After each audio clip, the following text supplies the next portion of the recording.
back here at Song of the Day, coming to you from the Rock Cave. As usual, I'm your host, Mark Pierce. Everyone knows what today is, right? Wait for it.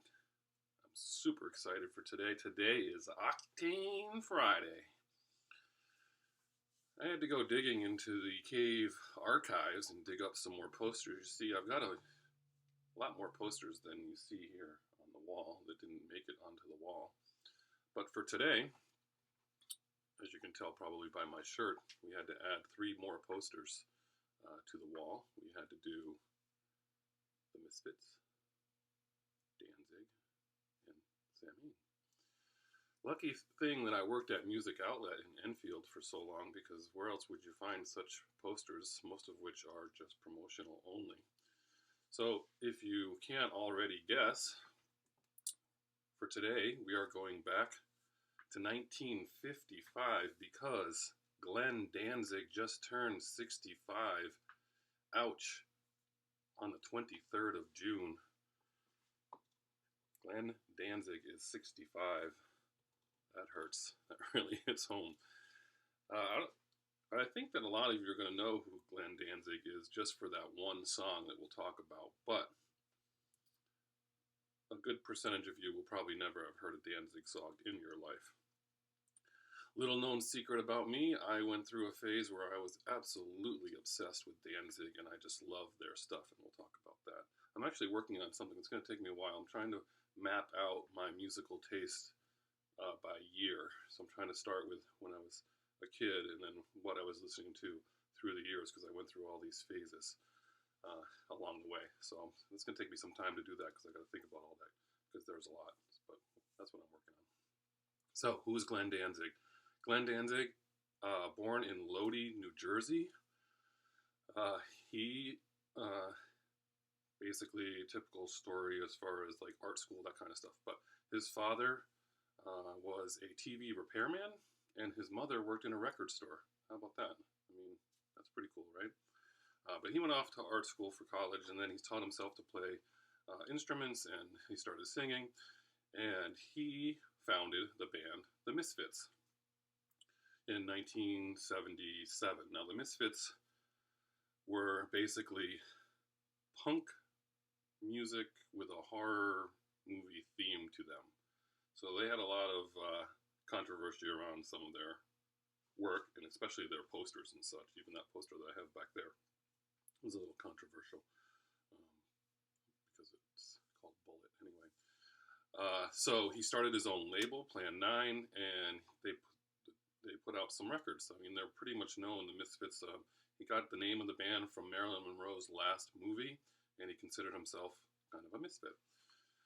Not very punk of that, is it? Really? But really just kind of heavy punk rock. That's all you can really say about the Misfits. And they disbanded in 1983. He had already started working on side projects with Eerie Von, guitarist, and they formed a band pretty much right away called Samhain, and they continued this kind of punk rock, but added kind of more bluesy stuff to it. If you don't know Glenn Danzig's voice, his voice is this very deep voice that's compared to Elvis. I mean, he definitely sounds like Elvis. Even I mean, he's like heavy metal Elvis. When you listen, if you are brave enough to listen to some of the stuff I post, he's definitely Elvis. But also been compared to Jim Morrison and Howlin' Wolf, that kind of stuff. So Samhain comes across as a little bit more bluesy kind of punk rock. They're together for 3 years. They put out 2 full-length albums and a live album and a compilation album. But they were done after 3 years. So Samhain, they're playing one of their last shows, and who's in the crowd? But this name keeps coming up. But Rick Rubin is in the crowd. He's there to sign new bands. He doesn't necessarily like this kind of music, but he had managed to sign Slayer to Def Jam Records. So he's in the crowd. He likes what he hears. He wants to sign Glenn Danzig to a solo contract, but Glenn says you can't sign me without Eerie Von. So they go back and forth, and finally he gets signed to Def Jam, and he convinces him to change the name of the band to Danzig. The first ever work under the name Danzig actually doesn't include Eerie Von. He contributed a song to the movie Less Than Zero, and it's credited to like Danzig and the something orchestra or something like that. But anyway, but they get John Christ on guitar, and they put out their self-titled album in 1988. Again, this is like metal is, you know, in '88. This is like devil's blues music. It's heavy metal. It's thrash. I mean, I don't know what to call it because it's got blues in it, but the topics are all about Satan and things like that. So, not that they were advocating for such alliances, but that's just what they sang about. So, they put that album out. It actually goes platinum, and eventually it's their biggest selling album, their debut album. Spin magazine in the early 2000s called it the 33rd greatest metal album of all time, and that had some great songs on it. But for me, Twisted Cane is probably the one that's the best. But I had still not heard of Danzig at this point in my life. That year they opened up for Slayer, and they opened up for Metallica, and then they headlined themselves. Speaking of Metallica, they paid homage to them when they put out that Garage Tapes EP. Aside from having Bread Fan on there, which I'll probably talk about another time, but the song Bread Fan from Metallica, if you go back and listen to Budgie's version of that, you can't even believe that heavy of music was coming out at the time. I heard that several years ago, had never heard it before, and I heard Budgie singing, and I thought, oh, a girl band did a version of Budgie, and did a version of Bread Fan, and this is so good. And then I looked it up, and it's actually the guy singing from Budgie. So it's a great video. Anyway, Metallica put two of the Misfits was it Misfits songs on there? Anyway, they put two songs from Glenn Danzig on there, and as it turns out, James Hetfield sang backup on at least two, if not three, of the songs on this first record. He couldn't put his name on there because for contract reasons, so he's not listed anywhere, but he's absolutely singing on that record. And it might even be Twisted Cane that you can hear it. I think that's one of the ones. Anyway, so now we get to 1990, and they put out Danzig II, Lucifuge. That's where I come in. 1990, going through a phase, and I hear the Danzig song for the first time. Her Black Wings is on a mixtape that we get at the record store that we just play different kinds of music. So it goes from playing like Debbie Gibson, and next thing you know, you hear Danzig. But Danzig was the last track on this cassette, and I just became like enthralled with this guy's like Elvis blues metal music. So that was Her Black Wings from the initial debut album, and so I bought the Danzig II, and I just love this album. I mean, it is a great album. It's like nothing you've ever heard before. A lot of controversy, of course. You open up the gatefold of the CD, and there's an inverted cross. There's all this stuff, all this theatric, like horror movie stuff.